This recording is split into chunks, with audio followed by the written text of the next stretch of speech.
Hey traders, I'm Charting Man Dan of the Chart Guys. We had another small gap down open. Bulls buying the dip all morning, but unable to hang on to those gains as we dropped into the close. Let's look at our major sectors and see where we stand as we expect volatility to pick up significantly into next week. So starting off with SPY, we had another small gap down open. The bulls bounced all morning, and then we rolled over. It looked like news. There was news of a Russia hack, but timing didn't fully align with the drop at the end of the day here. But obviously it was a very notable drop, solid bear volume, and then a bounce attempt into the end of the day. So we're going to be looking at the futures chart for just a little bit more data. And we can see that we did bounce off of daily EMA 12 support, at least initially here on the S&P 500. And we are looking at the clear 4-hour downtrend as our guide with our top, drop, lower high, lower low, lower high, lower low at the end of the day. Zoom into the hourly chart. We would need to see the bulls gain an hourly. I'm just going to stick with the 4-hour. Sticking with the 4-hour.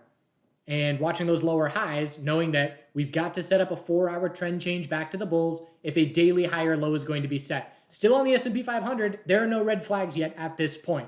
Little bit of concern just in the sense that we've seen lower opens 2 days in a row. Back to SPY now. And we've seen solid bounces 2 mornings in a row, but those solid bounces have not been able to lead to a higher low. We know that we have to see that higher low for the trend change to shape up. So big bounce yesterday, lower low overnight. Big bounce this morning, lower low at the end of the day. So bulls need to stop those lower lows from happening to try and shape up the daily holding support and forming a new daily higher low. So we got an hourly downtrend on SPY looking for a daily higher low. If we look at the NASDAQ, it's a bit weaker, but here we are on day 15 within our less than 3% range. Again, it's one of the least volatile 3-week periods we've seen in a very long time, and it's certainly going to break next week. I won't say certainly, but it's very likely to break next week as we have major tech earnings. And we can see that anything above 312.57 is a higher low. Same deal, big bounce on the morning, gave it all back, have to set up an hourly trend change. There's a little bit of a double bottom at the low of pre-market and the low of the day, but we need an hourly uptrend on QQQ if a daily higher low is going to shape up.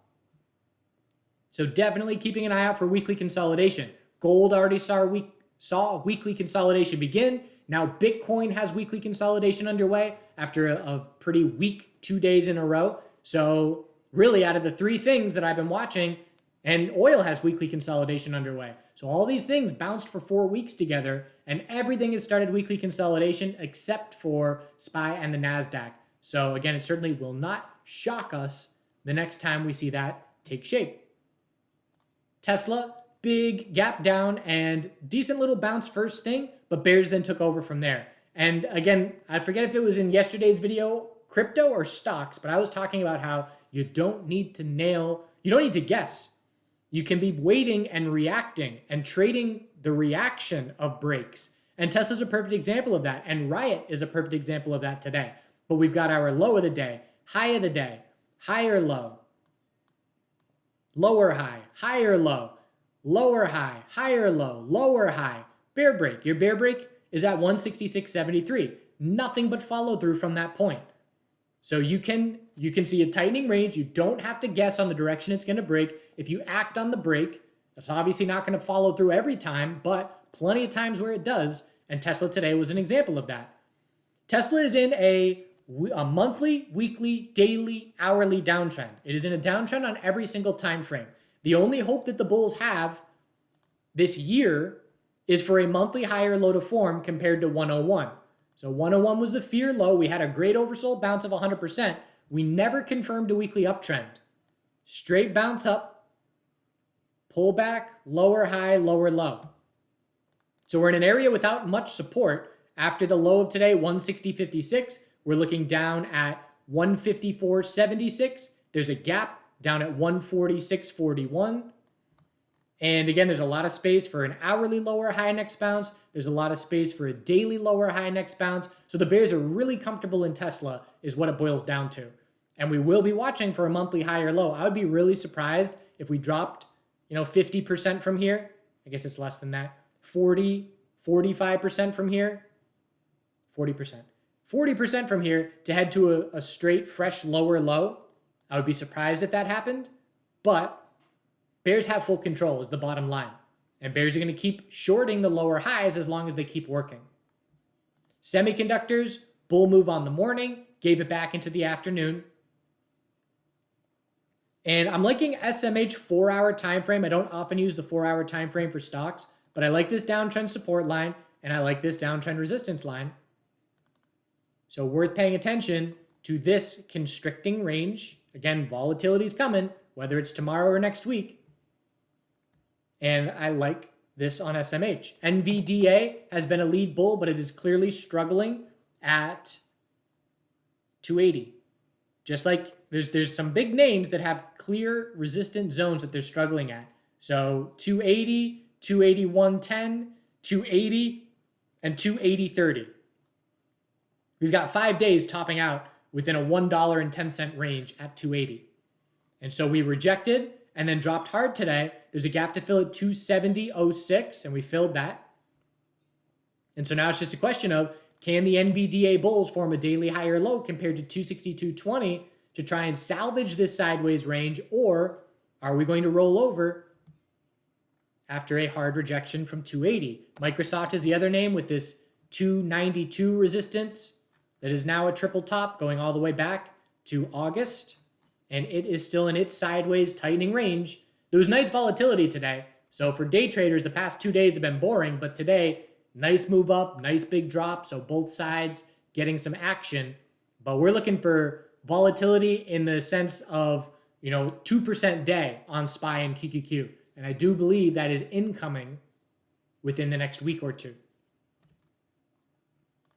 Financial sector gap down open by a small amount, still holding on just fine overall. Clearly still our strongest major sector in the last couple of weeks. Bears would need to confirm an hourly downtrend, and that means we need to break the low of today, tomorrow. Again, getting sideways on the hourly. So we'll see if bears can prove anything in XLF. XLV continues to pull back, trying to hold daily EMA 12. Support is 132.46, which came close today. And we are starting to create space where we got to watch for a daily lower high to be the result of next bounce. But one scenario that can help the SPY bulls hold on just fine would be if XLV breaks the stair-step pattern of a lower high every day for the last 5 days and starts its bounce. And so that's something I'm going to be watching for tomorrow to see if XLV can help SPY hold daily EMA 12. Because again, I'm not seeing any red flags on SPY still at this point. There's some red flags on QQQ developing, but other sectors are helping SPY hold up a bit better. IWM, sideways pretty much, not much going on. We have the double top on the daily. We have higher lows on the daily, just waiting for one of the two to break. And pretty much same range today as yesterday almost. Very little difference. The biotech sector had a triple bottom at 80.56, bounced off of it yesterday, bounced off of it this morning, but then rolled over and broke it into the end of the day. So daily consolidation is now underway. We're watching for a daily higher low on XBI, but I'm keeping an eye out for hourly oversold conditions. And if we break the low of today, tomorrow, hourly oversold conditions will be approaching. And ideally, daily EMA 12 support aligns with hourly oversold conditions, looking for a daily higher low.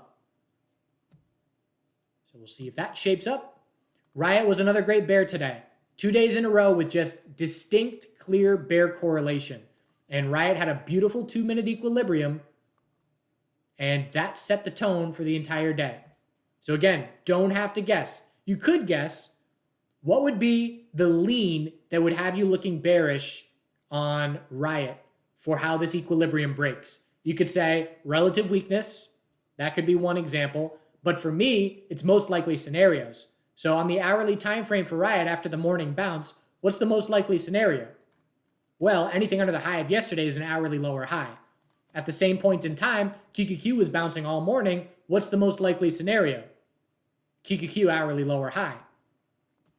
So Riot broke this 2-minute equilibrium bearish, and the bears owned the day from that point forward. And it was relative weakness. The waterfall drop here on the bear break at 1181. So 1181 was the signal. And as soon as that broke, we then were all bear from 1054 pretty much down to 1134. What's QQQ doing from 1054 to 1134? It's dropping, but only for part of that time. And so we bottom on QQQ at 1108. What did I say, 1134? So that means we then bounced for 25 minutes on QQQ while Riot kept dropping. And Riot was at the low of the day while QQQ was not close to the low of the day. So that's what I mean by relative weakness. I am going to be looking long on Riot. I would like to see a gap down open tomorrow to be looking for the bounce. It would be a third gap down in a row. The 4-hour RSI would be approaching oversold. The hourly RSI would be oversold. That would have me looking for a bounce. But we'll see what we get pre-market tomorrow. The dollar is getting real tight. 3 days in a row sideways here. And the 12-hour failed initially to confirm the uptrend. We have not had a 12-hour uptrend in a few weeks. And so, if we break this bearish, then a new daily lower high is set on the dollar at 102.23, and we'll be looking back at 178. So if you're a broader market bull hoping that SPY and QQQ forms a daily high or low, you want to see the dollar set its daily lower high. Gold, still hanging on, still keeping the weekly consolidation very healthy at this point. No red flags, bigger picture. Do we have a 4-hour uptrend? You could say we did gain a 4-hour uptrend. Looks to me like the metals are essentially waiting to see what the dollar does. Sideways for the last few days. Silver is still holding EMA 12. Again, there is a potential head and shoulders here we got to be watching for. But holding that EMA 12. And the miners, a bit weaker. Miners have a little bit more clear of a downtrend at the moment, but that's also because they have more impact on, I should say, from the broader market, which was clearly red today.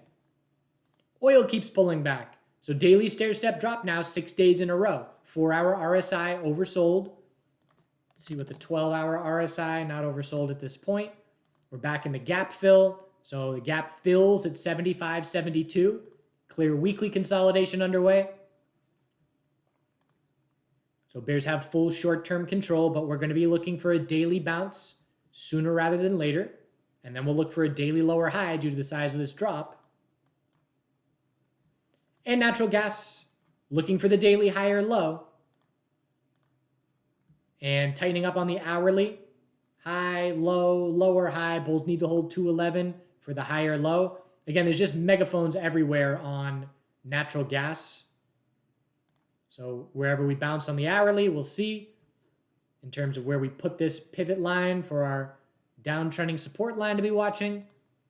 So trying to shape up the daily high or low, but not doing so just yet. Didn't do a whole lot of trading today. I was out in the garden, going to the nursery and doing fun spring stuff outside. And so, all about the daily tightening range on QQQ. QQQ and SPY trying to set daily higher lows. We're up slightly after hours, not significantly. The bears have controlled 2 overnight sessions in a row. We'll see if they do so again tonight. And the bulls, it's an interesting, this is where, a lot of traders get confused because of the time frame. So we are bullish SPY daily uptrend. We are bearish SPY hourly downtrend. So the burden is on the bears on the daily chart and the burden is on the bulls on the hourly chart. So they're conflicting control based on short term and longer term.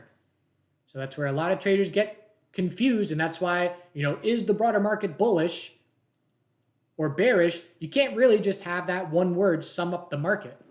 I can say that SPY is bearish on the hourly and bullish on the daily. So we'll see which one wins out. We're either going to see hourly uptrend confirmed for the daily higher low and continued uptrend, or we're going to see the daily higher lows lost and continued hourly downtrends for the bears to see weekly consolidation take shape. Tomorrow will be fairly telling, but really in the end, it's going to be next week's earnings. Again, we've still got Microsoft, Google, Apple, Amazon, all these big tech names. And that's certainly going to lead to some volatility. Appreciate you watching. Do good things. And have a great Thursday evening.